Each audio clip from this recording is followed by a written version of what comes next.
Boss, good evening. Ayan, kamusta ba ang hilot niya, no? Ka Roger, no? Kamusta yung ano mo? Yung elbow mo? Mabuti-buti po ngayon. Grabe. Gagalaw ko na, hindi katulad ng Kanina, nung no? nakaraan. At kanina, bago ako dumating, napakalaking tulong po ni Roger. Yun, salamat. Maraming salamat, Roger. At natulungan mo ko sa napakalalang panaginip na ito. Grabe. At least, pasalamat sa Diyos. Hindi pa rin hindi na bago kong ulo, hindi na balian. Opo. Ugat lang naman. Ganun nga. Sige. Wala may shoutout kayo, mga tropa sa, sa lawn tennis. Invite mo sila dito.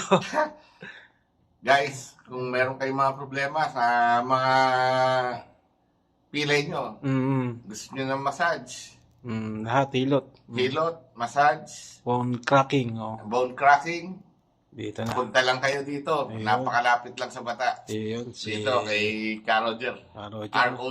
ROJ Healing Healing. Hands. Yes, thank you. Thank you, boss. God bless, God bless. Thank you, Lord. Thank you, Lord. God is good. Thank you.